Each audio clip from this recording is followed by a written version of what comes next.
My name is Christina Stöckl from the University of Innsbruck in Austria. I'm here at the Berkley Center because this public panel discussion is the closing event of a two-day workshop where we already discussed these questions of the role of Russia in the globalizing culture wars. Let me introduce the panel. I will start with Olivier Roy. He's French and a professor from at the European University Institute in Florence. Then we have Professor Clifford Bob.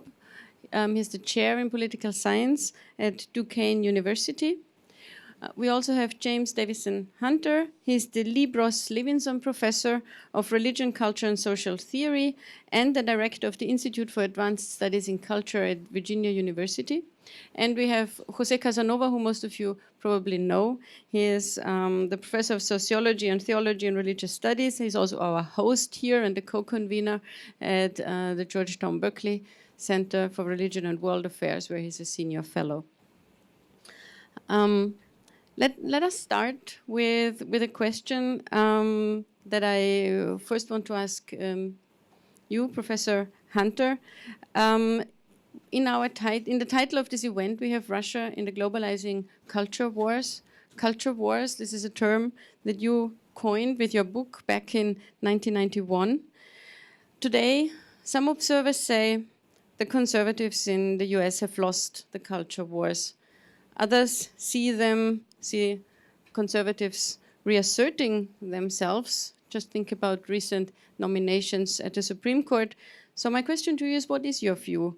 How do you assess the situation of the culture wars in the US today? So I have some prepared remarks. So the question, have conservatives lost the culture war? Emphatically, yes, but not quite. Does that sound? Makes sense. So conservatives have fought the culture war politically rather than culturally. This is really important. The priority of conservatism has been the White House, the Supreme Court, Congress, especially over these issues of the body. It began in the 1970s in the debates over pornography, but moved very quickly to abortion, gay rights, LGBT rights, and the like. Cultural production within moral conservatism and conservative movements, which is the sociology of all of this, operates primarily within the periphery of cultural production more broadly, within places like Wheaton, Colorado Springs, and so on. So conservatives have fought the culture war politically rather than culturally. Progressives were unsuccessful in national politics for 24 years, with Reagan, 2 Bushes, and now Trump. And yet progressives have dominated the spheres of arts, entertainment, advertising, intellectual life, education. Again, spheres of life dominated by progressive ideas, values, and then reinforced by the solvent of neoliberal individualism and consumerism. And here, the most prestigious institutions that are the carriers of a kind of progressive moral ethos are located in the centers of cultural production. New York City, LA, San Francisco, Boston, Washington, and so on. And in its most prestigious institutions of cultural production, the New York Times, Yale, Harvard, Georgetown, and so on. What this means is that the very DNA of the conflict and how it's been fought, conservatism is and has always been at a long-term disadvantage, irrespective of what's going on politically. The DNA meant that moral conservatism, the Orthodox coalition, was at a disadvantage. It was always likely to lose because it was fighting politically, not culturally. So yes, conservatism is losing. But here, the not quite. And I'll come to your second question. How would I assess the evolution of the culture war? Well, very quickly, the culture wars have evolved into a class culture war, animated more by class resentment than by religious and theological ideologies and beliefs. Religious faith is still very personally important to many, if not most, conservatives, but it's not the driving public rationale. Rather, it is anger of being looked down upon by the coastal elites, of resentment for being the losers in globalization. This anger and this resentment long predates Trump, but it's been capitalized by Trump. At this level, especially under Trump, conservatives haven't lost. The culture wars, as a contest of symbolic politics, is far from over. Trump, for all of his corruption, is a master manipulator of the symbolic politics of this side of the culture war. He has a mastery that is almost rises to the level of genius against the backdrop of his own personal depravity. But here's the third point I would make. To address these questions, it's important to draw a distinction. A distinction between the politics of culture and the culture of politics. Most journalism and most scholarship addresses the culture war at the level of the politics of culture. So what's the difference? The politics of culture refers to the push and pull of the mechanisms of power over cultural issues. The politics of culture is mainly about politics and the issues that different factions contest politically. The goal is to mobilize resources, money, popular opinion, media time, organizational capital, and so on, all oriented toward defining competing positions on those issues as the only legitimate position. And again, this is what most people mean when they talk about the culture wars. It's the most visible aspect of normative conflict. But that also makes it the most ephemeral, and in some respects, the least important part of the story. The culture of politics is primarily about the culture, the symbolic environment within which political institutions are embedded and political action occurs. This symbolic environment is not only constituted by the frameworks of understanding that legitimate regimes and their actions, but even more basic, it provides the basic frameworks of meaning that make particular political regimes understandable or desirable in the first place. Politics may protect particular social order, but it doesn't shape it, lead it, or guide it. A political system presupposes a civilization. It has a function to perform in regard to that civilization, but it's a function mainly of protection and to a minor degree of merely mechanical interpretation and expression. Thus, political activity may have given us the Magna Carta and the Bill of Rights, but it did not give us the contents of those documents, which came from a stratum of social thought far too deep to be influenced by the actions of politicians. The same could be said for the Declaration of Independence, the Treaty of Versailles, the UN Charter for Human Rights, and the Kyoto Accord. Political activity may have produced these documents, but it did not provide their substance.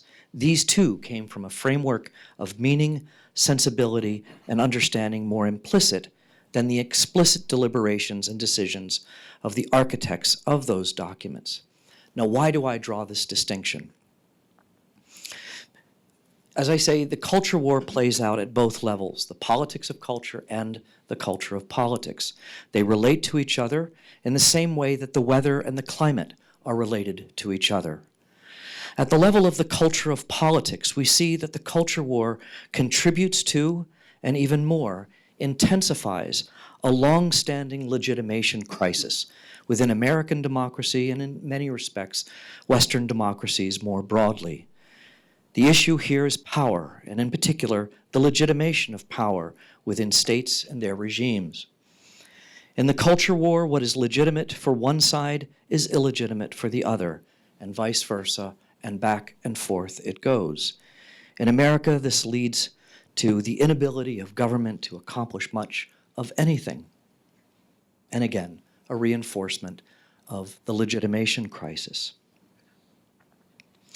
The intensifying legitimation crisis then challenges the very idea of liberalism and liberal democracy. So on one hand, at the first level, conservatives are absolutely losing. At the second level, in a second way, because of the evolution into a class conflict, this culture war is far from over, and it's far from where it will, we don't know where it's finally going. But in this deeper sense of the culture of politics, it seems to me everyone loses. Thank you. Professor Bob, you wrote the book in 2012 on the Global Rightwing. It's a book about the globalization of the culture wars beyond the borders of the United States, in particular to Europe. And I want to ask you, where do you see the situation of these globalizing, exactly, that's the book, these globalizing culture wars today? And especially what has changed since 2012 when you wrote your book and today, where we see that Russia has become one more player in these global culture wars. Thanks. And I will also just read my remarks, which I prepared before. This book highlighted the transnational activism by the right wing, both religious and non-religious right wing. I examined in particular the rise of a transnational gun rights network anchored by the National Rifle Association. I'm not going to talk about that today, although I do think it has a lot of parallels to the stuff that I also looked at, namely the transnational network of religious conservatives seeking to preserve what network members often call traditional values. In other words, defending traditional concepts of the family and gender roles. And these days, especially more particularly, fighting abortion, gay rights, and transgender identities. Now, in answer to the three questions that Christina posed, she first asked about how things have changed since I wrote that book in 2012. And I'd say that many of my findings at that point continued to hold true, thank goodness, both about the network and about the broader culture war in which it's involved globally. So let me actually mention, I'm going to give you like 8 points in answer to the three separate questions that you asked that I think are still highly relevant for the global culture wars. First, the global right wing on which I focused in this book is a loose-knit network of religious conservatives crossing confessional lines, and it's united by a common religio-political agenda. The network includes organizations from a variety of faiths, Protestants, Mormons, Catholics, Orthodox, as we've mostly focused on here, but also Jews, Muslims, and Hindus who are religiously conservative. And now these groups certainly differ in their beliefs, but they generally agree that religiously based morality should have a larger role in society than it currently does. And they agree on particular policy issues that we've discussed already, same-sex marriage, gay rights, and gender roles, and so forth. But they also disagree on a host of other issues that they bracket for the sake of working together on these common policy goals.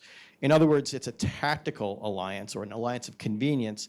My shorthand for it, as those who are here this morning know, is the Baptist Burqa network, to suggest that you have very strange bedfellows, and with the Russians, the Baptist Burqa Babushka network of religious conservatives. And as I say, I think it's very much a tactical network, a network of convenience. But by the way, when we're looking at culture wars, we have to look not just at the right, but also at the left. And I would say that the progressive organizations and networks that fight for abortion rights, fight for same-sex marriage and gay rights more generally, have very similar loose-knit networks that are largely networks or networks of convenience or alliances of convenience as they seek to promote their goals as well. A second point. Transnational activism by the religious right is not just a response to the left, even if, at least in my field of political science and international relations, a lot of scholars were, I think, very late to notice that the right wing was transnationalizing. Most of my fellow scholars wanted to focus on left-wing transnational advocacy, human rights groups and gay rights and groups and so forth. But in looking at the right wing, and particularly in looking at their policy successes or policy failures internationally or domestically, I think you have to look at both sides in the culture wars. And I try to do that in this book. Although the title, to grab attention, is The Global Rightwing, it really looks at the conflict between left and right, all these different issues. And I still think that that is something that we need to do as we look at the culture wars that have gone on already for decades or even centuries, although focusing on a variety of different issues over those time periods and in various geographic locations. Third point, in fighting over various policy issues, the rival sides use tactics that are almost mirror images of one another. Even though their ideologies may differ very dramatically, I think the tactics they use to fight these wars are parallel to each other. They use, on one hand, affirmative tactics to advance their causes, and negative ones to undermine and attack and delegitimize their foes. Most obviously, they spend lots of time and resources building their own networks, but they also spend lots of time trying to unbuild or deconstruct the foe network. They construct particular issues as problems, and they propose their own pet solutions to those problems. And then at the same time, on the negative side, they try to deconstruct the other side's issues, portraying whatever their foe's solution is as itself a horrific problem. So, for instance, on one side in the culture wars, the problem is unwanted pregnancy, and a solution might be abortion. But for the other side, abortion is itself the problem, and the solution is preserving life. Most broadly, in terms of the tactics, the rival sides seek to persuade key political audiences through various framing and shaming tactics, but they also seek to dissuade those audiences from supporting the other side's view by seeking to break the other side's framing of the issues. And most interestingly, and perhaps surprisingly, both sides use rights arguments, and especially human rights arguments, to advance themselves and to try to delegitimize themselves, the other side. And then I think this is an interesting and important finding that I followed up on in a later book called the Rights as Weapons, that the right wing has relatively recently adopted the language of rights and even human rights to advance its cause and to sabotage the other side. So terms like the right to life, the rights of parents, the rights to homeschooling, which we talked about this morning, the right to self-defense and the right to bear arms. All of those rights have been adopted by the right wing and used in ways that the left long used human rights principles and human rights tactics. And one example of this, which again we briefly talked about today, is the way in which the Trump administration recently started a commission called the Unalienable Rights Commission, which is designed apparently to rethink what human rights really should be, and undoubtedly to promote a conservative view about what human rights are. So the upshot of all this is that human rights are an essentially contested concept. Battles among rights are endemic to any of these policy issues we're talking about, and in many cases these battles are zero sum, or at least they're perceived as zero sum by the two activist sides, even though ultimately political institutions have to make decisions and develop laws to end some of the conflict and at least temporarily, but the rival sides continue to fight about them. Fourth point, the rival transnational networks don't engage only in lobbying in international institutions, such as the UN and the EU. Most importantly, in my view, the sides, and especially the traditional values groups, are rooted in national societies and active in the domestic politics of their home countries, where they engage not only in lobbying, but also in electoral politics.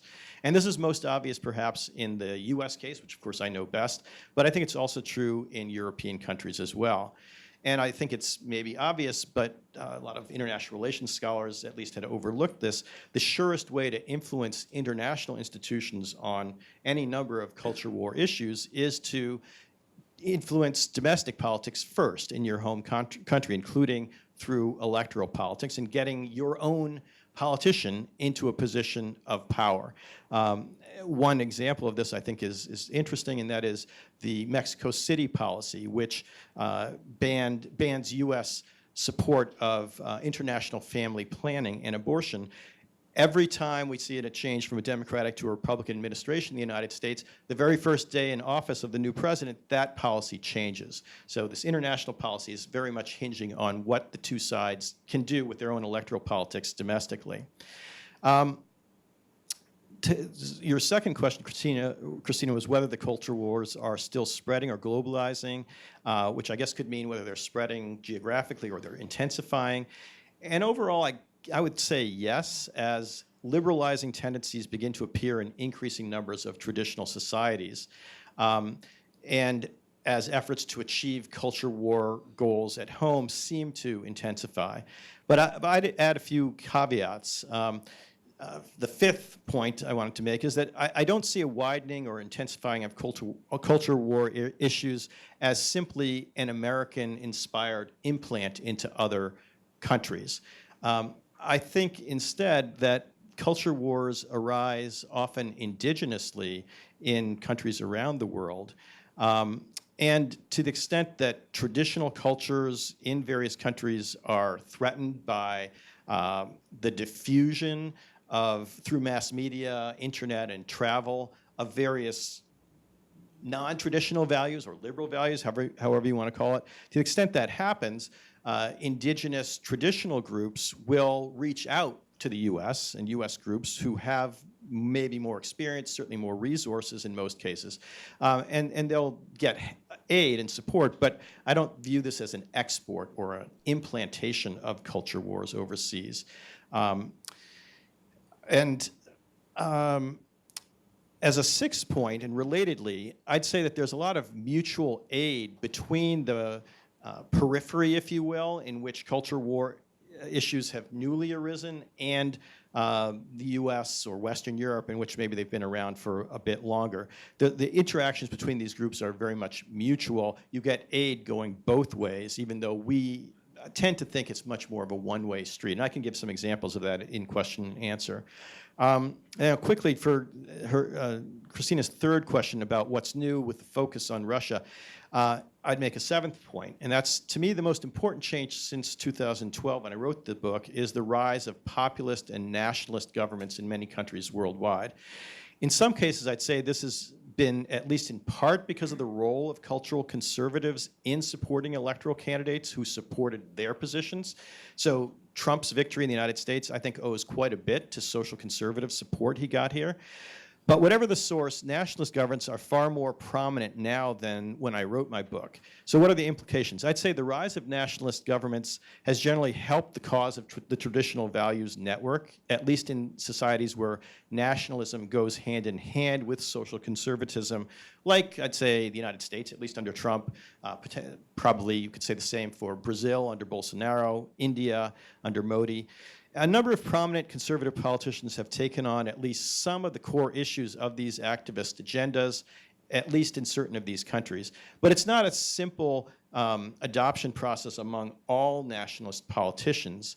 I'd say it's much more nuanced because there are some, at least Northern European nationalist politicians who are very hostile towards social conservative and social conservatism, at least in countries like Denmark and Holland. And this, at least in part, has a lot to do with the place of Islam as a threat that these groups see. Coming to the Russian role, I'm not really an expert in Russia. I can't be sure exactly what the implications are, but one thing I think I can see from the US standpoint, at least, is that what's changed is, at least in the US, the perception of Russia among key political groupings in Western Europe and the United States as being a threat increasingly since 2012, with, I think, the rise of what we can pretty reasonably call a small-scale new Cold War. And I would say that to some extent that stems from the Crimea annexation, to some extent from the alleged meddling in the 2016 election, But I do think that the denigration of Russia in the West stems to a significant degree as well from the frustrations of social liberals with electoral politics, at least in our country, the realization that some of their primary victories on social policy issues could be threatened from the right, in particular through the rise in power through the Trump administration. So I think this has the potential to sharpen the culture war here in the United States, not because Russia is particularly powerful, but because Russian influence, such as it is, and I don't think it's all that important in the United States, is portrayed now as sowing division, as being, as lending huge amounts of power to the Christian right. I personally don't see that that's true in fact, but I think that perception leads to the possibility of even more poisoned relations between left and right on these cultural war issues, with the left, for instance, denouncing people like Trump or some of the social conservatives as puppets of Putin, and Putin in turn talking about enemies of the people on the left. So I do think the culture war is intensifying. I think Russia has an interesting role in making that happen through the maybe misperception of its power in the United States. Thank you. It's important that you gave us also a list of what of culture war issues. I think maybe also to update the audience. I mean, there are three major areas where of culture war issues, which is the area of abortion, debates on same-sex marriage, on the status of the family, and religious freedom, where we have seen interventions of Russian actors in international institutions, in transnational civil society networks, but also interventions of the Russian Orthodox Church in ecumenical fora, where Russia is really a defender of a very conservative view on all of these three issue areas, a defender that is a shorthand reference to it is Russia as a defender of traditional values. And so now my next question goes to Jose, because these conflicts of a culture war type are a relatively new phenomenon for many of the Western European countries, because these morally controversial issues in many of the European countries have been solved on a different level. They've been solved between Christian democratic parties and established churches in a type of behind closed doors, or at least electoral negotiations that have very little to do with the situation of the culture wars in the US. So what is changing in Europe today? I mean, are we having more culture wars in Europe today? And is Russia sort of an globalizing force for culture wars in Europe? Would you see that? First, a comment about the exceptionality of the post-war period as a period in which basically two fundamental aspects of European politics in the 19th century had been radically transformed. Most of the cleavages that have led to culture wars in the 19th century disappeared from the 1950s to the 1990s. And the other, of course, was that Europe was the place of the Westphalian international, constant national conflicts. And the formation of the European Union, of course, was an attempt to get over the Westphalian system. And therefore, these are two elements that make the period between World War II and the present unique and exceptional. Yes, let's remind ourselves. The long 19th century in France begins with the French Revolution, continuing right the Napoleonic Wars, the 1830 Revolution, 1848 Revolution, 1871 Paris Commune. Let's remember the Dreyfus Affair, the culture war of the Dreyfus Affair at the end of the 19th century. And this was, you could say, a constant culture war between Catholic monarchism and Republican or laic republicanism, right?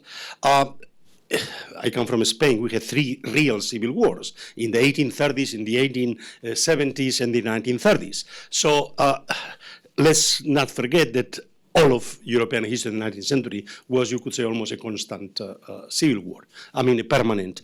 Let's think of the Kulturkampf, right? The name of the Kulturkampf in Germany, the Kulturkampf in Holland. So where you have biconfessional societies, you have also basically a hegemony group and a constant culture war.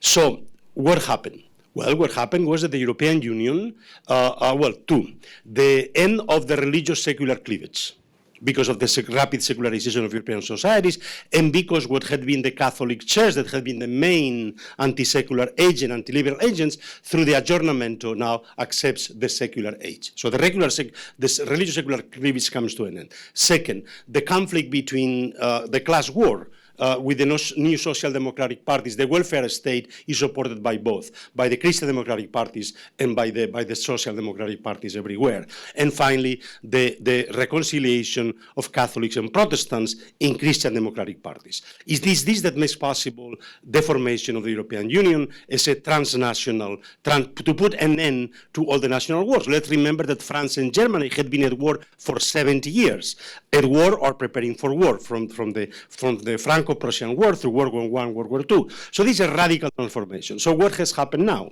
Well, what has happened now is that this was made possible. This reconciliation and this weakening was made possible by the Cold War.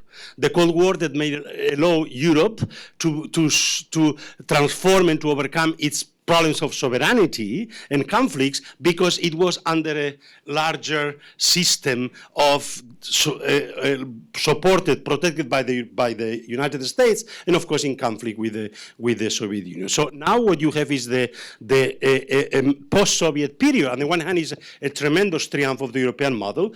Every European country from the East wants to join the European Union. At first, it looks like a fantastic success story, and then the crisis begins. And obviously, there are, I think, three issues to the crisis. One is, of course, the immigration, nativism. What is new about the populist parties in Europe is nativism. Nativism, of course, has always been part of American politics, anti-immigrant politics. Let's not forget that this is the way from the 1830s to World War I. You have constant nativist parties. Ultimately, the nativist anti-immigrant is able to close the immigration doors for 50 years in the United States, right? And now we have a re-emergence of this anti-immigrant nativism. So this is new in Europe, because for the first time now all European societies have become immigrant societies.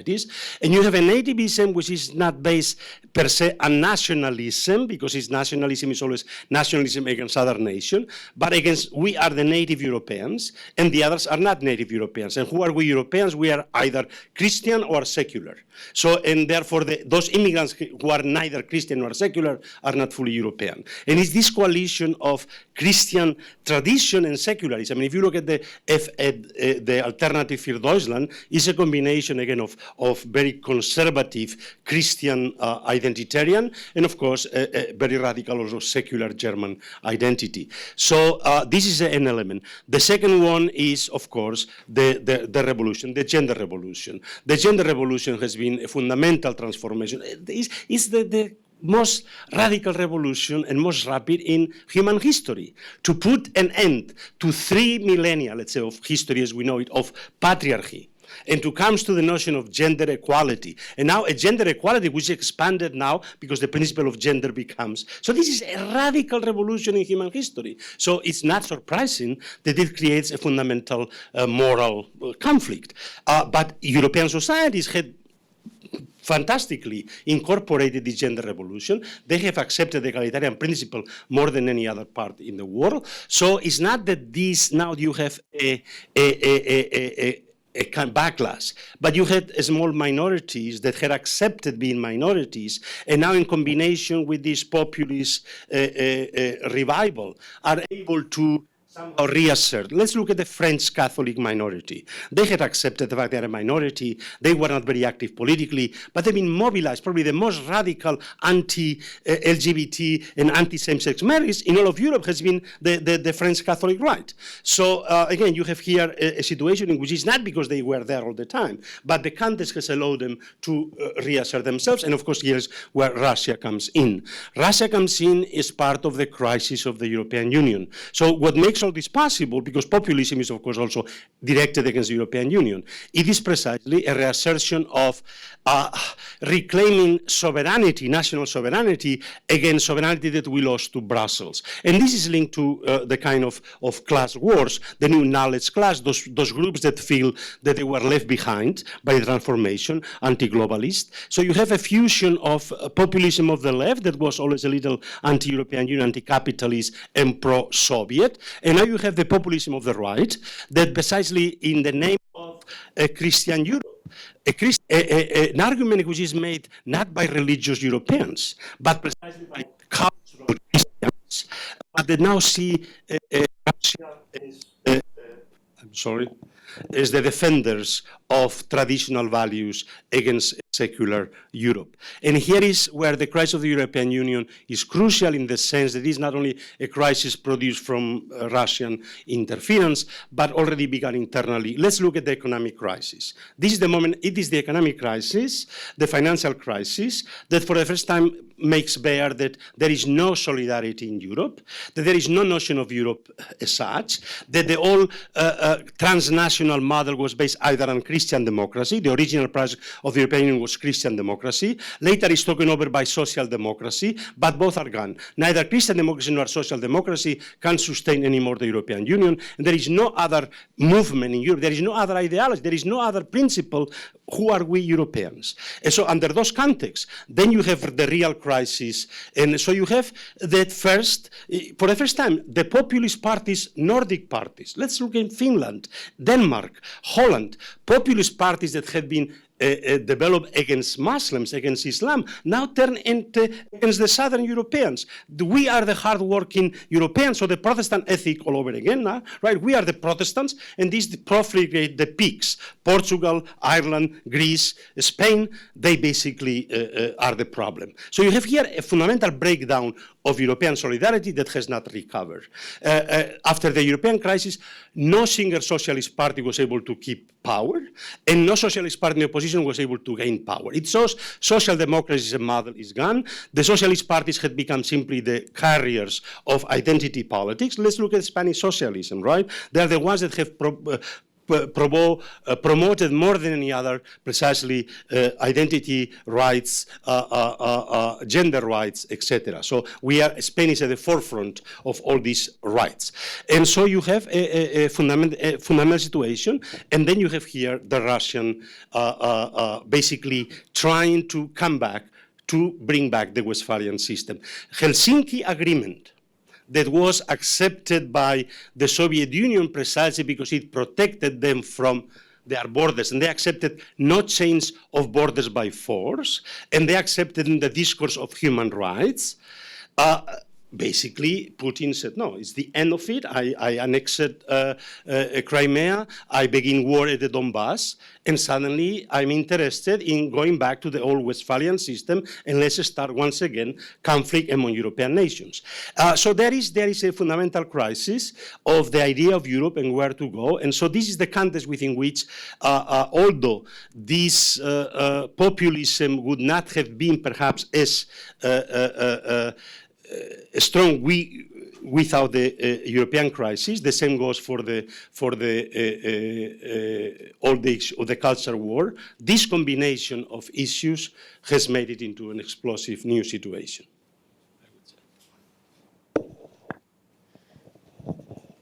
So you're basically saying that the culture wars, as they globalize, they sort of cease to be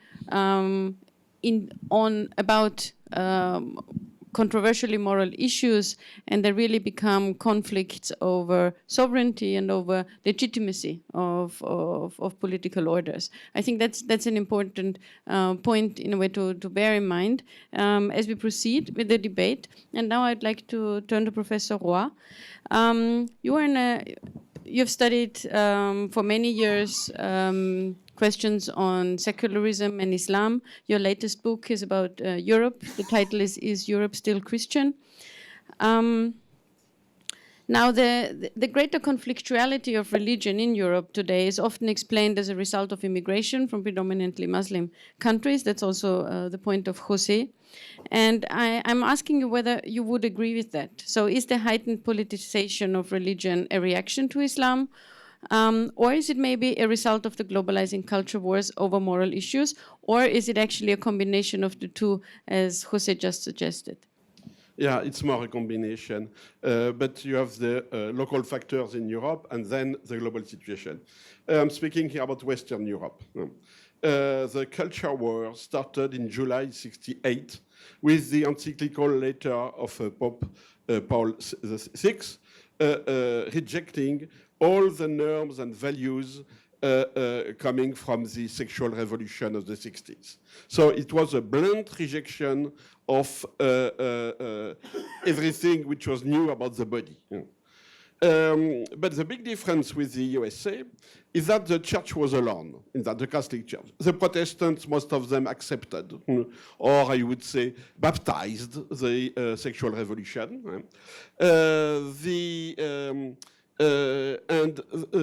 We have seen a collapse of the traditional Christian right in Europe. The Christian democracy was dead, in the early 90s. The right which came to power is not a conservative Christian right at all. Berlusconi, Sarkozy, Johnson, they are not known. They are not the only ones not to be known for the devout practices, but they just didn't care. So the church was alone in constructing what Pope Benedict called the non-negotiable principles, all about the body. And slowly, the new values of the 60s were put into law, contraception, abortion, marriage just a contract, homosexual marriage, medically assisted procreation, and so on. So everywhere. And there was never a back step. In France, it's a liberal right, which started the process, which is Giscard d'Estaing. In other places, it's a socialist. But you never had a step back when the right came back to the power. So it's a steady process of extension of liberal values.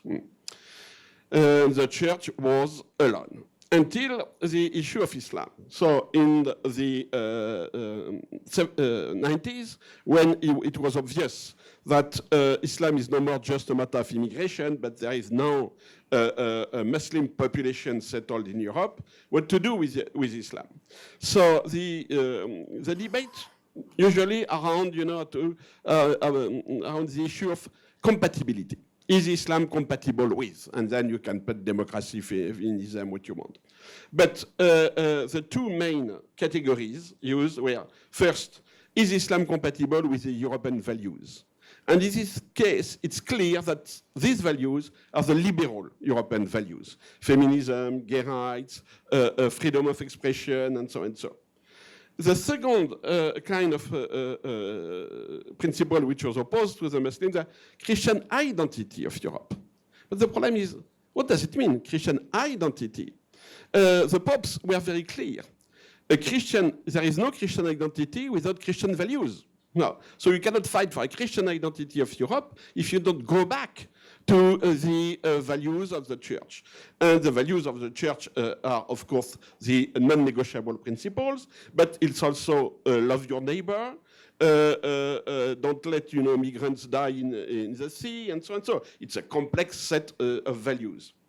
But the people in Europe who refer to the Christian identity don't refer to Christian values because they are the populists. And the populists in Europe are secular. They are more secular in the north than in the south. But in the south, they are more conservative in the south. There are no more Christians, If Vox in Andalusia or Salvini are homophobic, it's not because the church is opposed to the same-sex marriage. It is just because they are homophobic. That's all, Same for the attitude towards women. Nothing to do with the teaching of the church. And so we have a growing discrepancy, between a reference to Christian identity, which is here just to close the borders, and still in Europe, which is very liberal in terms of values and everyday life. We have no return to the traditional conservative values of the past. And it's why, the global populists, Bannon, for instance, they are wrong about Europe. When they think that they can build a Christian coalition on conservative Christian values, opposition to migrants, return to national sovereignty, and so they're totally wrong. They don't understand that the populists in Europe are not Christian. And the people who understood, it took some years, but people who understood that, at the end, the populists are not Christians, are the bishops, because they're in a good position to see who is a good Christian or not. And we had a very interesting recent things in Italy. The populists came to power. They were in power. Did they restore the traditional Christian values? Did they fight abortion? No, first, they just don't care. And second, they know that they will never be elected on a conservative Christian program. Never. No. The only way for them to be elected is immigration and Islam as an identity. So very rapidly, there was a gap between Salvini and the bishops. Salvini started its political career as a political pagan. The Lega Nord, the party he belonged to, was a party who claimed, return to the roots, to the pre-Christian roots of Europe, like many populists in the north, in Scandinavia, which is not very good news for the church. They did not like that too much. Then Salvini, to achieve the power, and I agree, it's a matter of power, suddenly decided to become a born-again Christian. He never goes to the church. And, his personal life is not really Christian. He's not the only one, okay. But when he is on the beaches, with lightly clad women and with the cross and kissing the cross, the bishops are upset, really upset. But it doesn't mean, we are in a triangle now. It's not bipolarization. The triangle is on one hand, the liberal values of Europe extended to political liberalism, which is not Islamophile necessarily. The idea here is Muslims can become Europeans if they adopt European values. So that's the big story of creating a moderate Islam, a liberal Islam, a French Islam, a European Islam. I don't know what does it mean. That's another story. But the idea is we welcome migrants if they turn Islam into some sort of, Christianized Islam or a secularized Islam. That's exactly the debate on the veil in France now. For the populists, it's not enough. Or more exactly, for the populists, the Muslims will never become European. And not just because they don't like the European values, but also it's not the same race, it's not the same culture. So you have all here a culturalist and racist background for rejecting the migrants.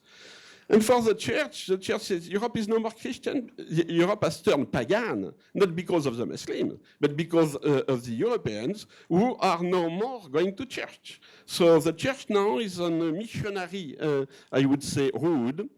And the attitude towards Islam among the church is ambivalent. On one hand, they share the same values, conservative values about the family. So many people of the demonstration, in Paris, who are strong Christian identitarians, sometimes they say, but why didn't the Muslims join us, against same-sex marriage? And the answer of the Muslim is very simple. We didn't join you not because we don't share the values about family, but just because you hate us. So it's a good reason not to join you. And now the church is, should we defend Christian identity of Europe against a universal Christianity?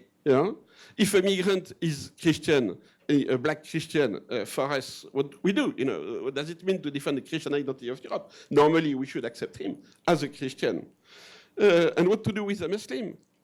Why not going back to the old good time of the barbars, the 6th century, while we, the Christians, we converted the barbars. So we should not be afraid of another culture. On the contrary, it's a good opportunity. So the church is very divided.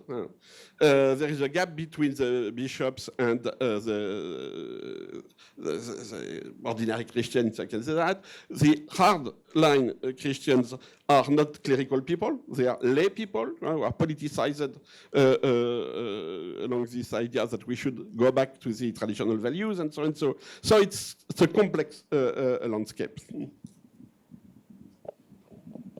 Oh, yes, it definitely is a complex landscape. And I mean, one point that is striking, observing how Russia is starting to play a role in conflicts like the ones we were talking about in Europe. I just give you two examples. So when the big protests in France happened, the so-called Manif pour tous against the legalization of same-sex marriage, the organizers of that conference were later on received by the Patriarch of Moscow. And a second snapshot that I want to give you is that representatives of American Christian, right? So promoters of traditional family values, they've started to look to Russia as a defender of their goals much more than they've relied on the Vatican. So during the 1990s, it was really the Catholic Church and especially the Vatican that was associated with a very strong pro-family stance, and now we see the American Christian right that is maybe more looking to the Moscow Patriarch as a defender and as a supporter of that position. And we have the European populists like Salvini, yes, who is running around with his cross. He's challenging the authority of the Pope, and when he says, I don't agree with him on what he says about the refugee boats in the Mediterranean. But he's also receiving very happily Russian delegations and organizing conferences for the family together with his Russian partners. So in a way, I'd like to get maybe Olivier and Jose Casanova into a conversation about what is really the challenge also to the Catholic Church in this new constellation, where we really have a new player that is offering itself as a pole of orientation or a beacon for groups to follow. Jose? Well, the Catholic Church is a complex global institution and became global, consciously global after Vatican II. It was always global, but the experience of Vatican II was we are really a global church, bishops from all over the world, and this is what made the Vatican II documents radically new. In the 60s, the popes began to address their encyclicals to global humanity, not to Catholics. So they show themselves really as kind of, they already saw what we now call globalization as a sign of the times in the 60s. So this is one issue. Second, yes, Humane Vitae is crucial, but so here you have the contradiction. On the theological, dogmatic level, you have a historicity, the notion of reading the sign of the times in history, of the revelation continues in history, that somehow the history of salvation is linked to the history of humanity. So you have a historization of theology, of dogma. At the very same moment, you have an essentialization ontological of moral sexuality. So you have now, while you have a much more open-ended dogmatic position in theology, you have now a closing of moral sexuality. And so you have a fundamental contradiction, right, of an opening theological in this direction, of opening to practically everything possible, and a radical closing on the basis of natural law. And now the fusion of the old concept of natural law that was a meta-theoretical, transcendent concept of what the good Platonic ought to be, with, of course, nature in the biological sense. And it is this confusion that has led to, because again, even abortion now is defended on biological principles. I mean, the right to life begins at conception. Theologically, when person begins, when ensoulment begins, was a very complex question. Theologians were discussing those things forever. It's only now arguing science tells us. So there is a fundamentalism on these issues, while you have a completely opening on all other theological issues.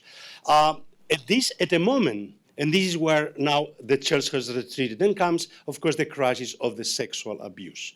You cannot anymore present yourself in public life as the defenders of sexual morality when you are being accused all the time of being really the perpetrators of sexual scandals and abuse. So this has led the Catholic Church to realize that they cannot really maintain the high ground on this level. There has been an attempt on the part of Russia to precisely form a holy alliance with the Catholic Church already for 20 years. They couldn't do it. They couldn't do it, first because it was linked to an anti-European, anti-Protestant position, right? Liberals, secular Protestants. But the Catholic Church has been the greatest defenders of the European Union, of any transnational structure, international structure. The Pope precisely was the great loser of the Westphalian system and wants to get over the Westphalian system, and that's why he has defended every international principle and rule. And so in this moment, the attempt of the Russian Orthodox Church to form a holy alliance, the same one that they already had in 1815, right? After the revolution, you have holy alliance of Metternich and the papacy and the Tsars, right? So this attempt as a conservative alliance is not possible now, partly because of Pope Francis. Pope Francis, that symbolizes a church which is not anymore a European church, is a global church, and therefore cannot be also ruled simply by those European Western principles. And of course, he says, I'm not going to change those moral issues, but this is not what the gospel is all about. So the hierarchy of truths, and these truths of moral sexuality are not so relevant as the other truths of the gospel. So for me, defending immigration is really a true Christian principle, right, of defending and the preferential option for the poor and social justice. Those are really fundamental principles. The others are moral principles that change. So he has, in this respect, opened up also, which of course leads then all the conservative Catholics to go against the church, against the bishops. So you have now a coalition of the Catholic right linking with evangelical Christian right and with the Orthodox, but not at the level of the church. So while in the case of the Orthodox Church is both from civil society and from the hierarchy, in the case of the Catholic, you have the Catholic right joining those coalitions, but not the hierarchy joining them. The Catholic Church, as far as I know, because I am not at the core of the Vatican, the Catholic Church is not afraid of this kind of Russian Orthodox offensive, because clearly it's a purely political offensive. The people who are going, to meet the people in Russia are not the believers. No. They are the populist leaders, like Marine Le Pen, for instance. You have no really religious influence of the Russian Orthodox among the population in Western Europe. We have Orthodox, Christian Orthodox, but precisely most of the Christian Orthodox in Western Europe are either the descendants, of white Russians, or of Greek migrants, or of Armenians, and so, or converts. And we had a wave of conversion to Orthodoxy. But precisely what now the Russian government is trying to do in the Westphalian perspective is to claim to be the patron, the leader of all Orthodox in Europe. So the Russian consulate, for instance, sued in courts to be given back, they say, the property of Russian Orthodox churches in Western Europe. The Russian government is paying to build new Russian churches. And the the European Orthodox Christians, they don't like that, you know. They think that they are hijacked by the Russian government.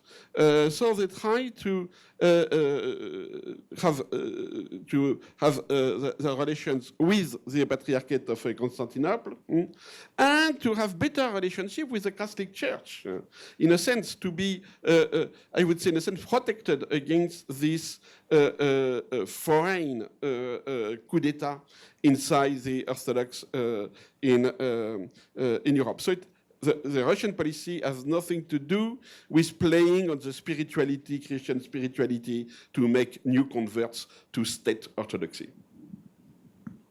Okay, so in a way to summarize, the European situation is such that it is really populist leaders that are defending the Christian identity against Muslim immigrants that look favorably to Russia, but it's not on-the-ground Catholics, it's not the Catholic hierarchies, and it's also not Orthodox Christians in Europe that look to Russia for leadership. Now, let's turn to the situation in the US, because this morning we have been speaking a lot about conversions to the Orthodox Church in the United States. We've also heard some findings on fascination with Russian President Putin as a leader in terms of traditional values. Fascinations on the side of the alt-right with Russian and the Russian Orthodox Church. So now that's a question, and then afterwards I'll open up to questions from the audience, to you, Professor Hunter, and to you, Professor Bob. So this Russian situation, I mean, the American fascination on the side of the American Christian right with Russia, what has that changed in the culture war situation, in your view? Well, I don't have much to say about it. It seems I'm learning even today about some of these developments. My sense is that within the conservative movement more broadly, but within religious conservatism more particularly, there's a deep ambivalence about Russia. I think there is a certain kind of attractiveness due to the kind of sympathies of values that they're hearing out of the Russian Orthodox Church, its defense of those values, and so on. And yet, you know, it's the Bible Belt that fights most of the wars for the United States. And they still have a memory of the Cold War. And intergenerationally, maybe not this generation, but their grandparents' generation fought the first, second wars, Vietnam, so on, and Russia was implicated, and so I see a kind of ambivalence about it. I'll just leave it there. Yeah. I'm not sure I have that much to add either on this, although, I mean, I do think that the Christian right in the United States, like many political movements that feel like maybe they've lost culturally, as you suggested, are going to look to promote themselves, to get support, even just moral support, if not monetary support, from other institutions that they can dominate, or from other organizations, other countries that are sympathetic to their goals. And so I don't see Russia as a major player in American culture wars, but I definitely could see why groups like Focus on the Family, World Congress of Families, would find alliances, more or less tactical alliances, with these with the Russian Orthodox Church to be helpful. They're looking for, I think, some groups anywhere in the world that share their views about moral issues to the extent that they feel oppressed in our own country, unable to achieve their goals in our own country. they will look for places in which traditional values are more respected. So Russia is one, but as many of you know, I'm sure, a lot of conservative Christians have looked to Africa and various African countries as places where traditional values are much more respected than here as well. So I think it's part of this much broader conflict in which both left and right are involved, in which, at least at the moment, some parts of the right feel that they can get some support, at least moral support, from afar. To the extent that President Trump, for better or for worse, does help achieve more of their agenda here at home, maybe they will be less interested in looking abroad. And then one other factor, I guess, related to this is that the other side in the culture wars, progressives, are using these kind of connections to Russia to try to tar the agendas of the Christian right here at home. And I think given the general animus towards Russia that we've had, especially since 2016 in our country, that kind of tactic is fairly effective. So to the extent the Christian right is thinking strategically about this, they might also want to reduce connections with Russia, if only to avoid being, again, portrayed as a Putin tool or something like that, even though clearly they are indigenously developed here in the United States.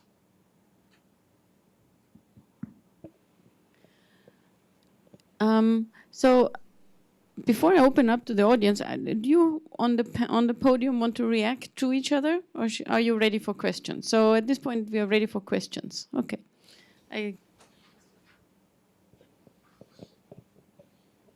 Hi, thank you very much. My name is Cynthia Butler. I'm an attorney, and I follow election politics and read the Mueller report and found that there were clear indictments of GRU Russian actors that were manipulating our elections, according to our Justice Department.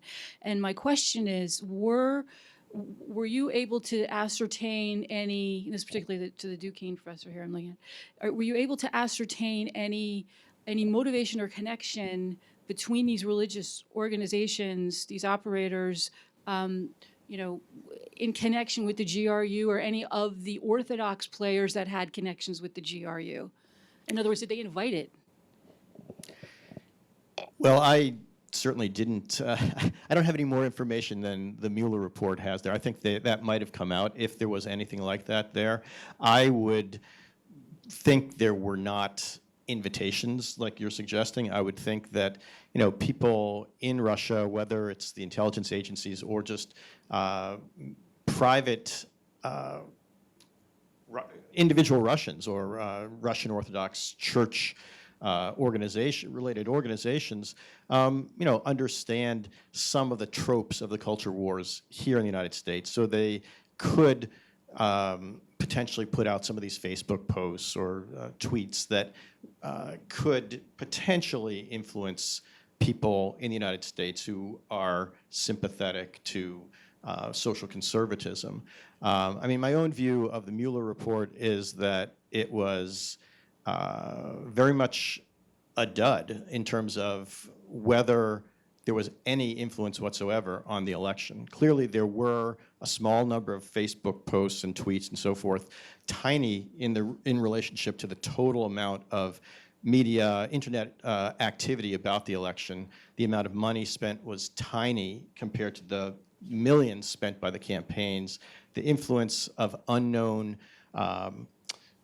posters on Facebook compared to the influence of Donald Trump himself saying terrible things and getting the Christian right or others to vote for him nonetheless, I think totally dwarfed anything that the GRU or private actors in Russia did. So I'm very skeptical. I think the fact that the Mueller report ended after the best prosecutors in the United States worked for 2 years and found no collusion, no conspiracy, even if there were small amounts of internet-related activity, suggests that this really wasn't a very important factor, if any factor at all, in the election. Hi, thanks. My name is Brian Kraft. I'm a recent graduate from Georgetown, and my question is, so Pope Francis, on recent trips to both Morocco and the United Arab Emirates, has made ecumenical overtures to the Muslim world, and I believe while he was in the UAE, he signed some sort of agreement with a Muslim leader there. Could you talk a little bit about how you potentially see the Vatican, especially Pope Francis's Vatican, working with the Muslim world and kind of countering what they see as encroaching secularism, so sort of similar issues that they see as important? Thanks. Yeah, I was at the Abu Dhabi meeting, but not among the leaders. Clearly, Pope Francis play on some sort of solidarity of religions in a secular world. So it's not an interfaith dialogue. It's not a theological dialogue about God, Abraham, etc. It's a dialogue between believers who are under pressure of secularism and who have responsibility because people are using religion to commit terrorist action or violent action. So double level. We have to react towards the growing secularism, and we have to take responsibility of the use of religion in violence. That's how the problem is issued. So it's not a dialogue of civilization or religion and so on. And it has been, I think, misinterpreted like as that, as a continuation of interfaith dialogue. And second point, it's working because more and more Muslim leaders join the process. The Sheriff Al-Azhar clearly said that Christians should not be seen as a minority in the Middle East, but as citizens. So it means all the dim history and so on so didn't exist or should not exist anymore. And there is a clear condemnation of terrorism also. And also, but it's not said explicitly, the idea that religion should not be taken hostage not only by the radicals, but also by the government. This interreligious dialogue is done outside the influence of the different Arab governments.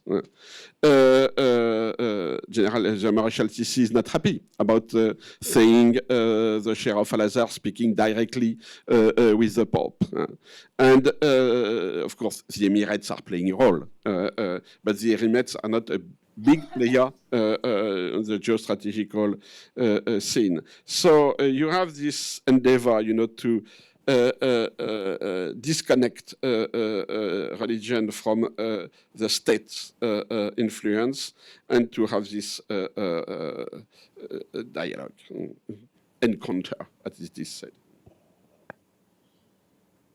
If I may add, we must understand that Pope Francis is not the first one who does it. Basically, this is a continuation of a process that began with Vatican II. Nostra Aetate, the document Our Age, precisely recognized this religious pluralism as a sign of the times. There was ecumenism with Christian churches, but Nostra Aetate originally was going to be ecumenism with the Jews, and then was expanded to ecumenism to all other religions, not only monotheistic religions like Mohammed, but with all world religions. And obviously there was a weakening of it with Benedict. Benedict was Dominus Jesu, wanted to, the dialogue with Islam is part of culture, not interreligious dialogue, but they are very strong organizations all over the Catholic Church. I mean, we have the first center for Christian-Muslim understanding in any, the United States was established here at Georgetown. You have very strong movements, in the Vatican working for dialogue with Islam and so on. So this is a much more widespread than whatever the policy of the Pope is. But this Pope took the name of Francis because he wanted to be the Francis of peace. Francis went to the Caliph, I mean to the Sultan, the Francis of the poor, right, and the Francis of ecological nature. And those three issues of interreligious dialogue, of preferential option for the poor, and obviously the ecological are central issues for this Pope. So part of what's confusing about this entire discussion is what's at stake, what's involved. And it seems to me that there are, that perhaps one of the singular issues that is involved across transnationally, within nation states, within groups, is the question of identity itself. It is the fundamental issue. And part of the story of identity is that it is almost always defined negatively, not just affirmatively. We define ourselves through negation. So in understanding these kinds of dynamics, who's on the right side, the wrong side, who's, this is part of the reason why the Cold War, the end of the Cold War, was so important, because it defined an enemy outside of the Western alliance that was clear, it was godless, it was atheist, et cetera, and pretty much everyone could oppose it. The memory of what happened in Cuba and so on, its own expansionist powers. This was something that could be opposed. When the Cold War came to an end, how do you define yourself? Well, negationally, you turn inward. And that's what happened in the United States. So much of the culture war intensified in the wake of the end of the Cold War. One other point I want to make about the different actors. It seems to me that, and again, partly because I think this conversation can be very confusing, there are sincere actors, there are cynical actors, there are sincere actors who act cynically, right? I'm learning a lot about Russia, and this is part of the reason why I think this project is so important and so interesting, and just inherently, as we understand the expansion of the global wars, of the culture wars globally. In my own work, most of the actors in the United States, at least at the origins of all of this, were very sincere. These are people for whom their own notions of what is sacred, of what is right and good, the true, the good, the beautiful, and how we order our lives individually and collectively, these actors are operating out of very deep and sincere convictions. They really mean it. Part of the story, to just sort of fast forward to your project, Christina and Dimitri and others, is that this is that Russia, particularly as a state actor, is operating in a way that's very cynical. At least it appears to be, though there are actors within Russia, the Russian Orthodox Church and so on, that are also, I think, I would assume, fairly sincere. Even though they may be sincere, they're acting cynically. Anyway, I do think it is important to make these kinds of distinctions so that we're not simply instrumentalizing what is in fact being instrumentalized by so many of these actors. Thank you. I think that was a very important point to make on these different actors. We had another question from the audience. I can. My name is Mikhail Kulakov. I represent Washington Adventist University. And my question is, are there any noteworthy, significant initiatives that choose, instead of culture wars, that choose bridge building, that choose consensus building or building of mutual understanding, whether in secular spheres here in the United States or in Russia, or within religious communities? And how would you characterize the effectiveness of those initiatives?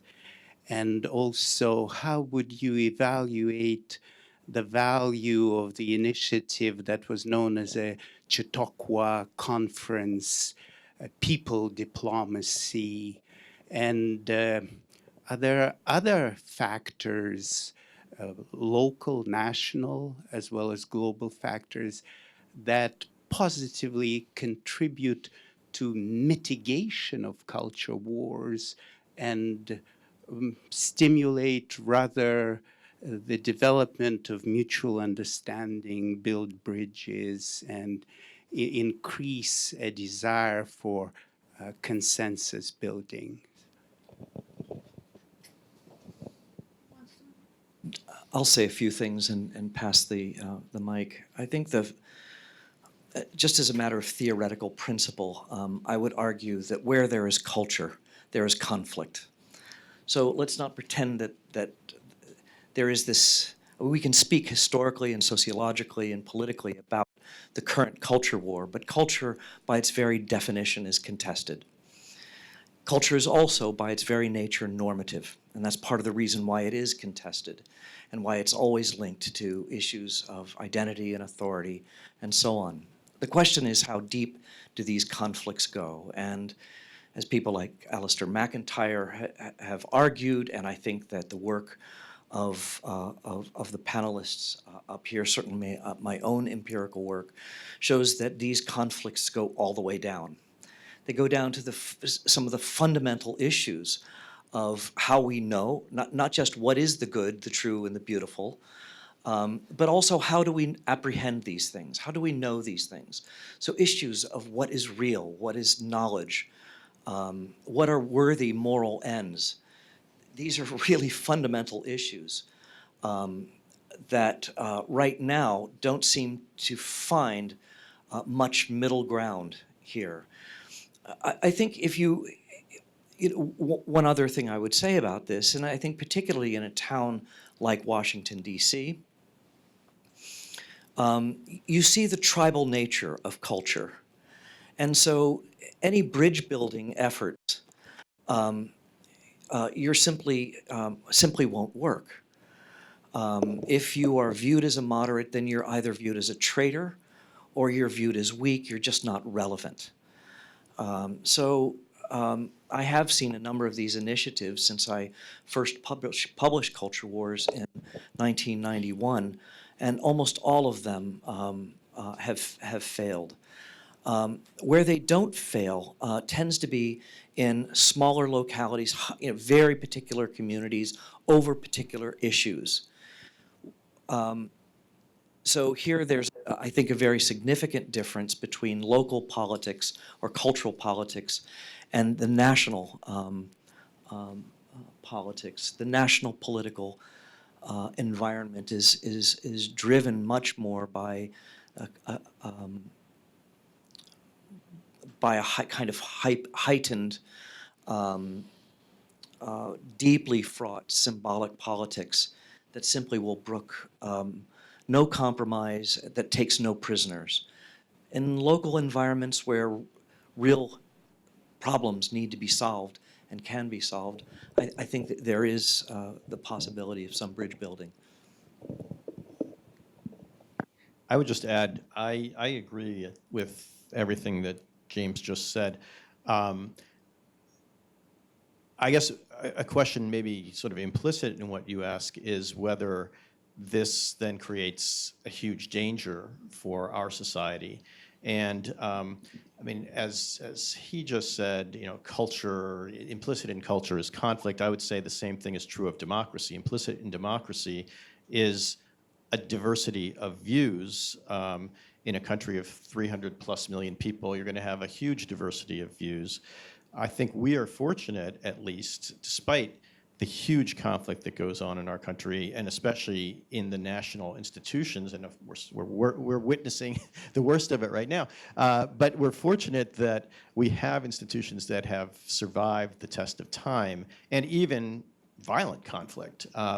So I I don't like the huge amount of conflict that we see constantly. I don't worry about it as like being the basis of the destruction of our society, however. I think what you see is just perennial conflict over a somewhat shifting array of issues, with conflict ultimately going down to the very roots, as you've just said, but with institutions that do, at least in the short term, come to some kind of resolution. I mean, a new law that, as soon as it's passed and signed, is immediately attacked by those who don't like it because it didn't go far enough, and those who don't like it because it went too far. So it's just this perpetual conflict machine, which is, I think, what democracy is all about. The culture war issues particularly are difficult because they've got this moral aspect to them, which seems particularly difficult to resolve permanently. But I think just about every issue you can think of in our society can potentially be put into moral terms, and therefore has this aspect to it. Ultimately, I think the kind of initiatives you're talking about are really worthwhile. They do happen, but to the extent they don't work, we will just continue in this sort of conflictive situation, but not, I think, a breakdown. I think you were referring more to transnational countries rather than the national one. There are a lot of initiatives. Obviously, the Pope constantly talks of the culture of the encounter, building bridges rather than walls. Building bridges was, of course, itself an initiative of interreligious dialogue. There is the Common Word. There are many, many NGOs. There is a World Council of Religions for Peace. There is, of course, the World Parliament of Religions. We have here somebody in front, Catherine Marshall, who has dedicated her life to precisely this kind of work at the grassroots level throughout the world. You have precisely where you have religious conflict. You also have peacemakers of mutual. I mean, the role of women in this building bridges is crucial. So we could go on. There are many transnational NGOs, organizations dedicated precisely to at least try to ameliorate what otherwise will be the cynical work of people interested in producing mischief.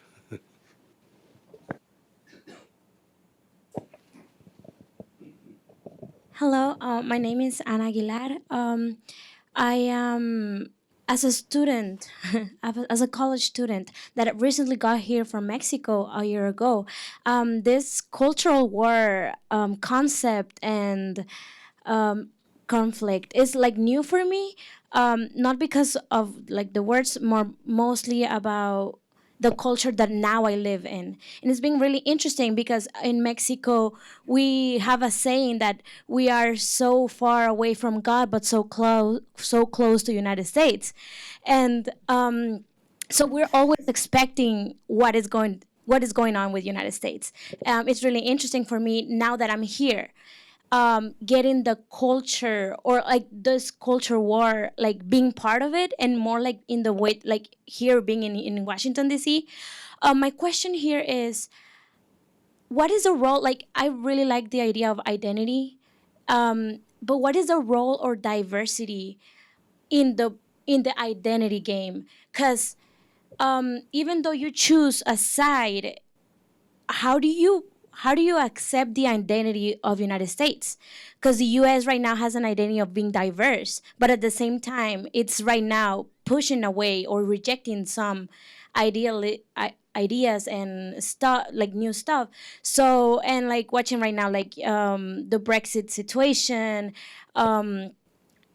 what is the, like, I don't know, it's, what is England?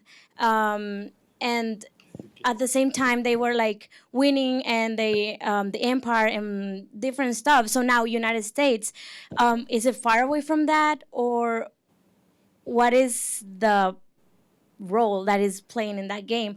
Also, is there any like bullet points that says, oh, we're going towards that direction, right direction, or towards left direction? Is there any like special points that help us to see, oh, left is winning or right is winning? Because there's a lot of articles saying, the left already won, but they don't know, or the right side is always winning because it's progress. So there's a lot of conflict. I don't know. I'm trying to discover new stuff right here. Thank you. Who wants to answer that? Could I just make a brief comment about diversity? I think that's part of what is contested. What are the boundaries of legitimate difference? So again, within our national politics, you would find conservatives as well as progressives embracing the national motto, E pluribus unum. They would embrace this notion of diversity, of pluralism, of tolerance. But every social order has boundaries. It defines its friends, its enemies, of what's legitimate, what's not legitimate. So conservatives tend to define pluralism religiously.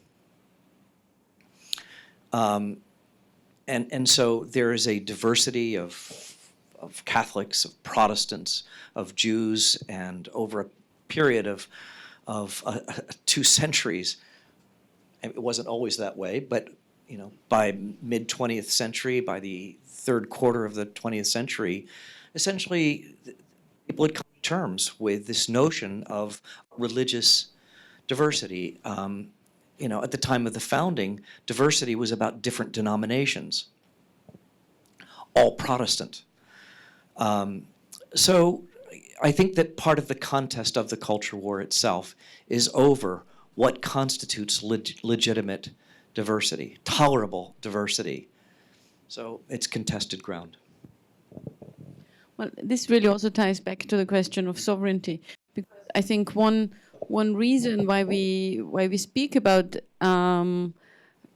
that drive to more sovereignty is because the populist groups in Europe basically say we want to be the ones that decide the borders and how much diversity we want, and we don't want anybody else to tell us that. So this is tied in with the question of sovereignty. That's right. We had That's right. 2 more questions.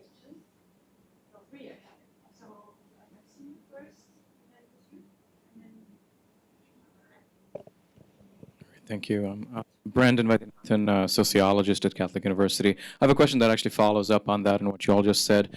So the psychologist Erik Erikson talks about, his various sort of stages of personality development, and the adolescent phase is really marked by this sort of identity crisis, and in many ways the phenomenon you're describing and this sort of turning inward, right, with the populism around the world seems like a kind of global identity crisis, and then so one of the questions is what might lead to generativity, which is sort of the sort of end game for him, right? The possibility of moving, almost forgetting oneself, moving beyond oneself, being able to care for not just others around you, but for future generations.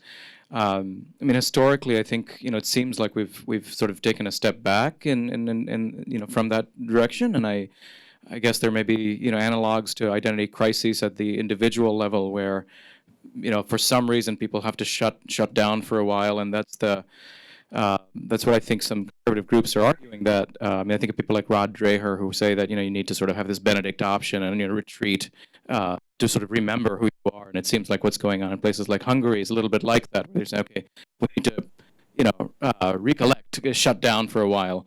I don't know if that makes sense at the social level, but I'm curious to know what you think are the moral sources for moving forward. So is the culture of politics changing such that we've lost that ability to be generative? Are we losing that? Are we losing those moral sources, or are there some that we can build, and what would those be?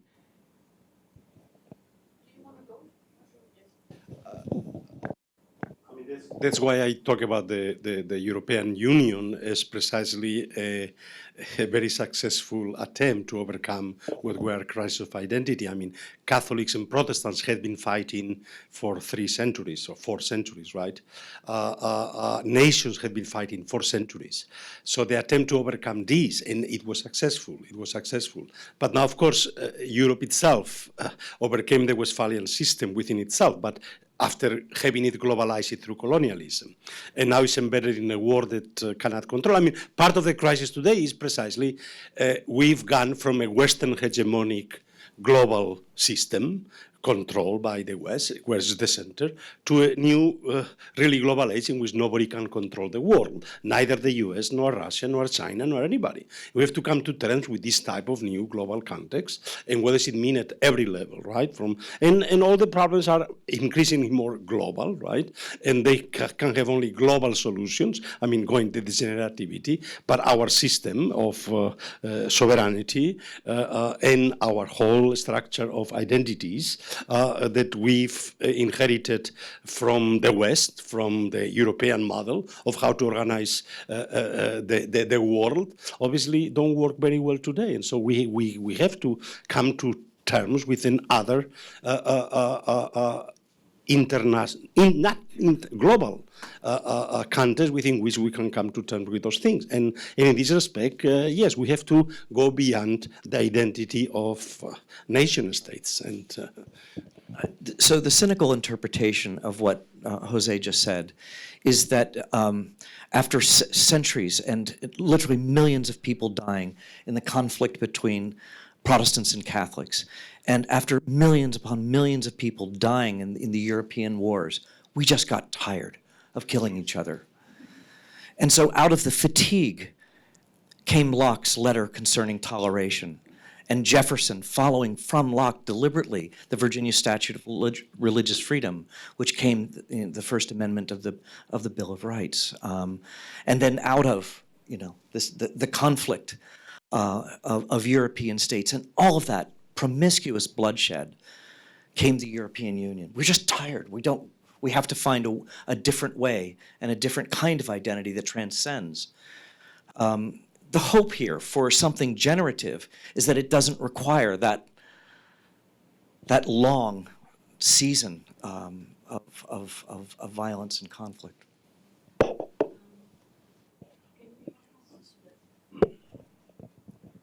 Hi, my name is Michelle Neda. I'm currently a student at Washington Adventist University, and I was also a student at Villa Aurora in Florence, Italy. Being there, I got to travel throughout the country and see the different cities, explore the culture, and at the end, integrate into Italian society.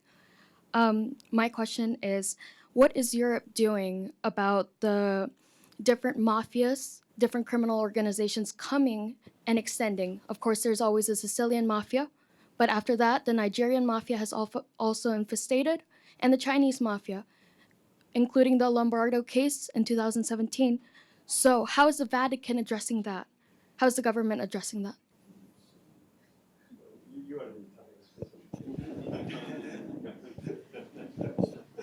Well, he says I'm the Italian because I live in Italy, but I mean, the question of organized crime that's transnationalizing, that's definitely a very relevant question. It's not a question that I would have addressed in the context of something like the culture wars, where we really think about different types of actors. So the actors that we address in the culture war framework are states, civil society actors, and religious groups or churches. And yes, and among you can take business as being part of civil society, and then you have a blurry border, maybe very often to organized crime. So I can't really answer your question in maybe one. Because we have to consider how the mafia always connects to the Catholic Church at the end. That is. Okay. Well, no, but that's it. Exactly. Trying, but every time new revelations come up. Yeah. Okay. Great, thank you. There was a question yes, at the back. Thank you. Hi, my name is Peter Montgomery. I'm a fellow at People for the American Way. And I'm curious what you all think about the kind of increasingly adoption by Trump and his members of his administration of the almost overt Christian nationalist rhetoric that we have seen coming from the religious right, with Trump also adopting this attack on secularism with sort of secular Americans replacing maybe the Russians as the Cold War enemy, as the domestic other. And that there seems to be a parallel in the way Russia has identified itself against the sort of degenerate secularism of the EU. I'd be interested in hearing your thoughts on that. Well, I would only say it's the height of cynicism for Trump to be saying that sort of thing. I mean, he seems to lash out, obviously, at any group or individual who opposes his policies, whether on the left or the right, for that matter. A lot of Republicans have felt his anger as well.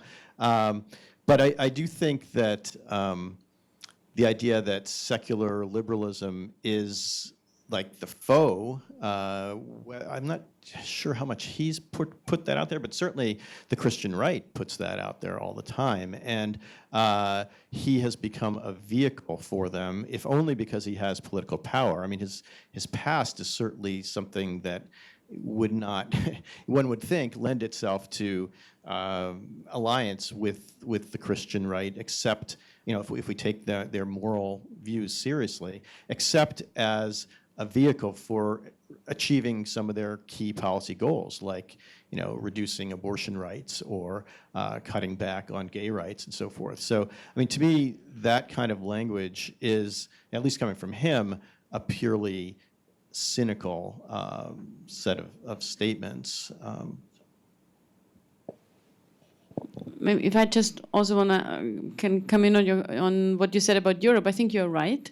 So it's really that especially in the context of EU enlargement to Central and Eastern Europe, something very unexpected happened. So that you got a reaction in several of these countries. Think about Poland, think about Hungary, but you also had it in Romania and Bulgaria. That Brussels, so the EU got associated with secular liberalism, individual human rights, and became a threat. And I think this is really something that very few people in the EU and most certainly in Brussels expected. And it has been an unexpected and undesired consequence of EU enlargement. And it's not over, obviously. And the fact that there are several of these court cases now at the European court vis-à-vis Poland, vis-à-vis Hungary, shows that there are real conflicts at stake, also in institutional terms. I so appreciate the chronological depth and the geographic breadth and the nuance of this panel.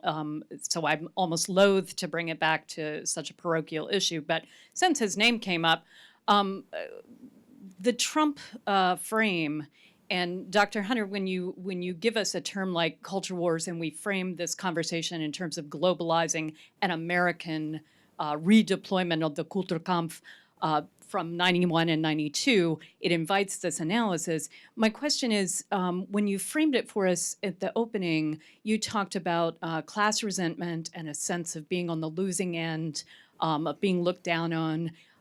We've heard terms like nationalism, tribalism, nativism. I fear that we're leaving on the table this misapprehension that Trump, in fact, was elected by the disinherited. He lost the vote among everyone under $50,000, 50,000 annual salary, right? When we talk about identity politics and assign them to social democrats, we're ignoring our own data that, in fact, what the single thing, not Christianity, not evangelicalism itself, but being white and male and earning more than $50,000 a year is what qualifies you as an average Trump voter. And so when we say culture wars and symbolic politics and talk about the politics of bodies in terms of symbolism, I feel like we're losing the actual historical context of identity politics in this country and internationally now with right-wing populism, which is an investment in whiteness and masculine precedents. And I'm curious how we classify culture wars without defining the racial and sexual investments that the winners in the culture wars themselves say are so important.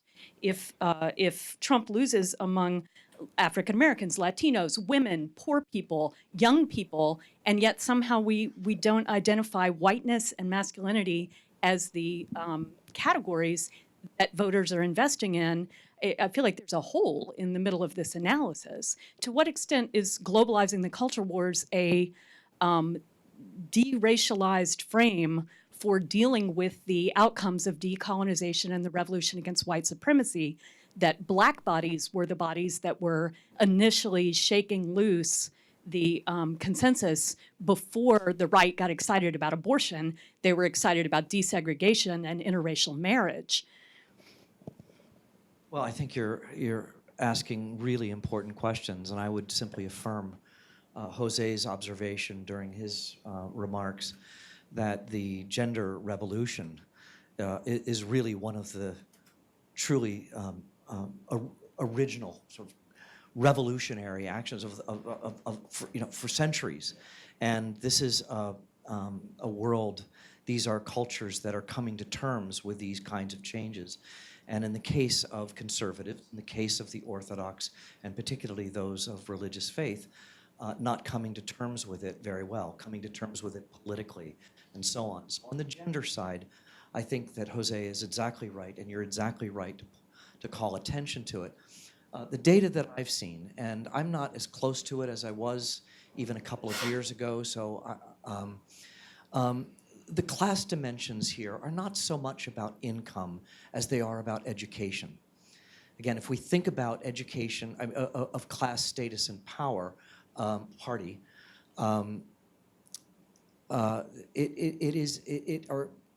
education and occupation and income.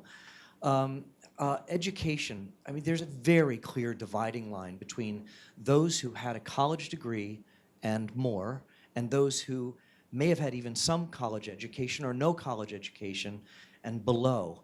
But only if they're white.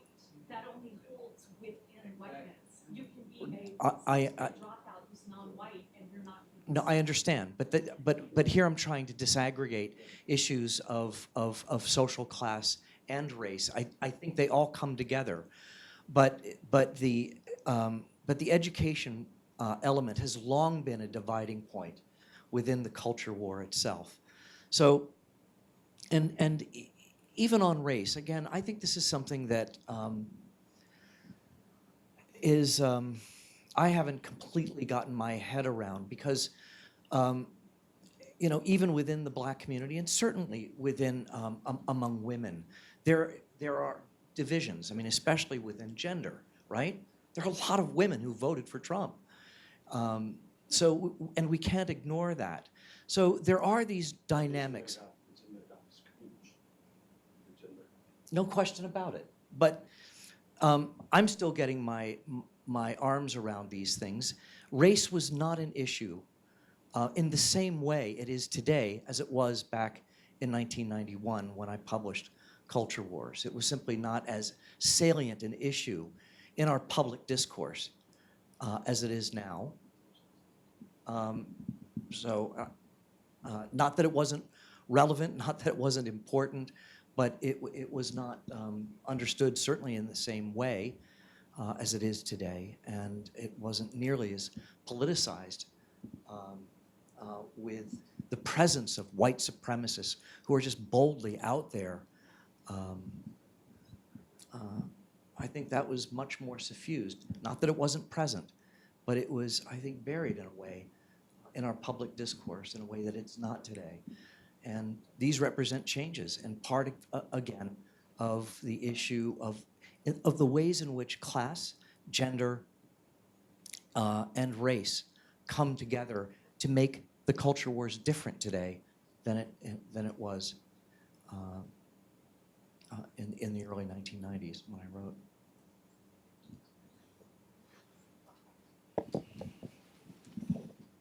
Thank you very much. I'm Benjamin Tour, retired diplomat. Following up on the last question, in a sense, President Trump was an accidental president. As was pointed out, he lost the popular vote by 3 million. And because of our unusual system of the Electoral College, through a fluke, he became president. And being a great manipulator, he sensed these frustrations, these resentments, and he's obviously playing to them. Now, if we're talking about the globalization of the American cultural wars, assuming President Trump does not get reelected or is removed from office, I think that this, the fact that we are still a world leader will come out in the fact that many of these tensions around the world will diminish.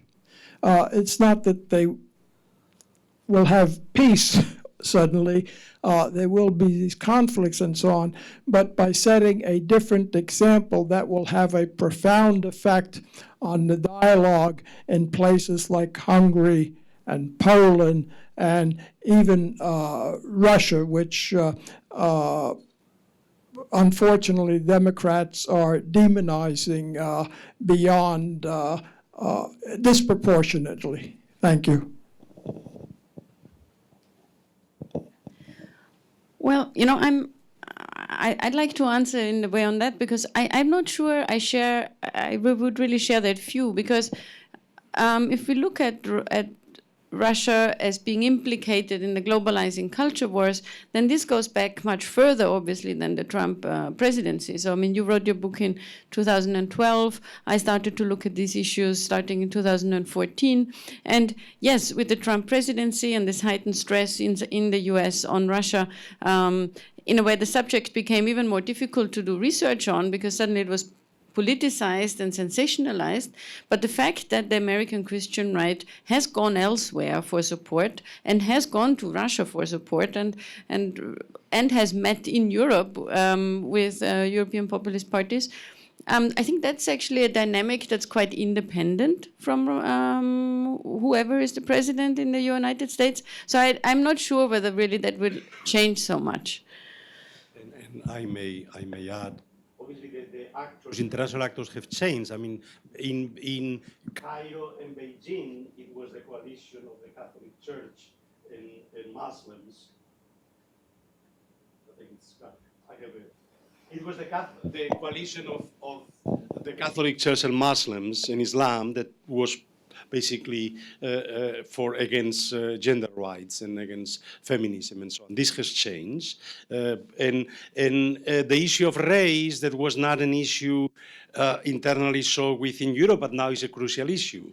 I mean, the immigrant issue, nativism, is basically about race. So Europe, of course, that had been the racist colonial power, but now has to come to terms with the fact that, and of course they went all over the world without asking for permission to go anywhere, right? But now when the other people want to come back to Europe, they don't want to, and they want to accept them. So there are fundamental global issues, and this is only the beginning. We are only the beginning of what the US was in terms of an open immigrant country. I mean, Europe is going to be more and more, and even demographically they need immigrants anyhow. So these things are not going to get better. On the global level, they're probably going to get worse, because the global hegemony of the West is gone, and the West cannot anymore order the world the way it did. So we have to come to terms with the fact that we are in a transitional global order, and we don't know how we are going to come to terms with the disorders that we are. We cannot face most of the crucial global challenges we are having right now, and we don't have really a good system to deal with them. So things probably will not get. Usually I'm an optimist, but I think that things will get much worse before they get better. That's pessimistic. I'm somewhat more optimistic. Usually I tend to be very optimistic, but on the global level. I mean, I preach optimism, but I have to be a bit realist when it comes to I would only, add one thing. I totally agree with you. I think Russia has been totally over-demonized in recent years, really since the Trump election. Not to say that there aren't many problems there, and that they don't have various policies, which I totally disagree with. But in terms of the Trump role in the global cultural wars, Christine already alluded to, my research was done basically in the 2008 to 2012 or thereabouts. And, the what I call the culture wars, not only on religious issues, but also, as I said, several chapters are about the gun issue. That was going strong with the National Rifle Association having membership, consultative status at the UN, and there being a transnational coalition of right-wing pro-gun groups there, and very active in places like Brazil, Russia, of course, now as well, we know about as well. So I do think that these kind of issues predated Trump for sure. They will last much longer than Trump is in office, however he leaves, whenever he leaves. But there's no question also that at least a number of these conservative interests and conservative goals are getting a real shot in the arm from Trump's presence in the White House. And I mean, he's checked to some extent in the United States simply because we have a system of three branches. But he can do quite a lot of damage at the international level, at least in terms of his promoting a U.S. policy directly into UN debates or blocking policies, say on gender and such issues. So I'm not terribly pessimistic in the long run. I think we have these sort of cycles on a lot of these issues, but as long as he's in power, I think that the global right is going to get a huge boost. So we take the last question. Hi, I'm Jonathan Beebe. I'm a political studies student, and the United States in the 21st century has been described by thinkers such as Chomsky and Hedges as an empire in decline. This is partially due to things like, stagnating wages, failed micro-military actions, et cetera, et cetera. But do you guys think that America's decline as a world power is a direct cause for the escalation of the culture war and the rise of these populist nationalist movements in the United States?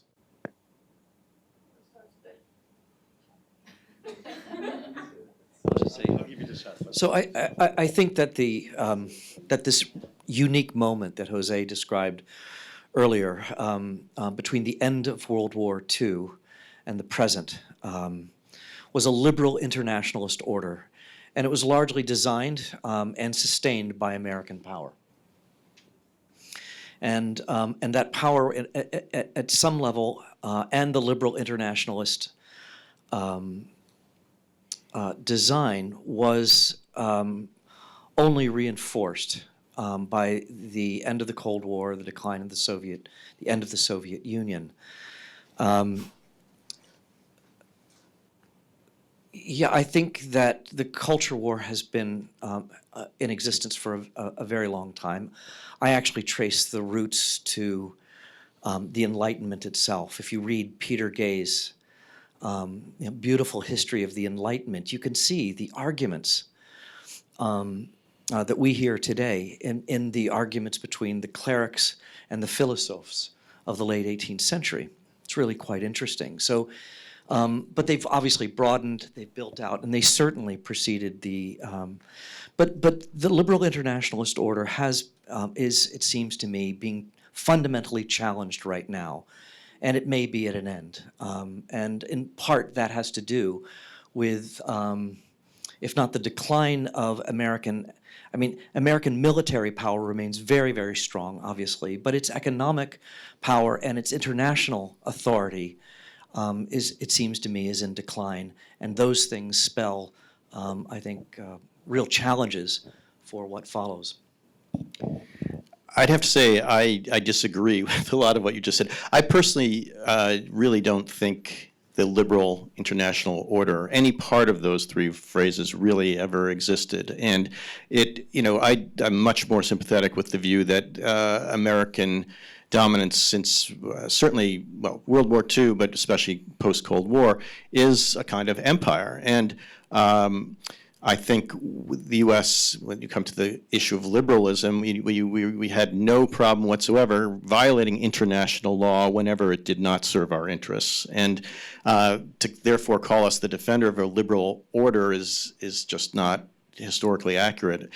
The idea of order, I think, a number of cases, well known, we attack countries around the world who have not attacked us. I don't think there was any real order there either. There was instead a country with huge power, which exerted that power in many different parts of the world, sometimes in the name of humanitarianism, but usually, I think, with very cynical or self-interested reasons for doing that. I do think we are in decline. I mean, if only because China is so much bigger than us, 3 times bigger than the United States. So necessarily there's going to be some relative decline in power economically, but we're still going to be by far the dominant military and economic power worldwide, even if we start to go into decline. One, I think, very ironic aspect of the Trump presidency is that he is one of the few voices that seems to want to reduce our empire. I mean, I would say what he just did in Syria and wanted to do even more is an example of trying to, move back from an imperial situation for whatever reasons he has. 200 soldiers from Syria and put 2,000 in Saudi Arabia. Okay, that's true. Yeah, he has that doesn't make any sense. You're right, but he hasn't started a new war. He's tried to end a number of wars, including our continuing war with North Korea. So, how that all plays out in the culture wars, I'm not, I think I would kind of keep those separate, I think. I mean, he's clearly someone who's going to promote a lot of the values of the Christian right, internationally and domestically, whether he truly believes it or not. I don't think he does necessarily, but he's going to be promoting those. So our slow decline as an empire, or as the most powerful country, even though we will still be the most powerful one for decades, I don't think that necessarily implicates the culture wars, at least not directly. I mean, we are extremely Western-centric.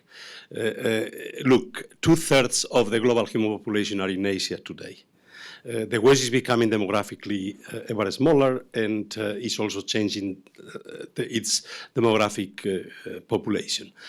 For up to 1500, not a single invention moved from Europe east. Every single invention moved from Asia to Europe. Europe was a very peripheral province of Eurasia for 2,000 years. For 300-400 years has been the hegemonic center of the world. The US took over, but this is at the end. It's true that it becomes more powerful than any other country, but it cannot control the globe. Nobody can control the globe today. We are living in a polycentric, multicultural, multi-civilizational world, and nobody can organize it. So in this respect, yes, we still have the international institutions that were established by the winners of World War II, again, the post-colonial situation. But we are really entering into a completely new era of global history, and whoever thinks that we know where we're going, don't believe it, because nobody knows. Well, that's an excellent last word. We've run out of time, and I'd actually leave it at that. So you've seen it's a complex story, and our discussion has spanned a long stretch of historical time and a large stretch of geographical space from Russia to Europe to the US. Thank you very much for my guests on the podium. Thank you for coming. And let me invite you to the reception to continue the discussion. Thank you. Yes.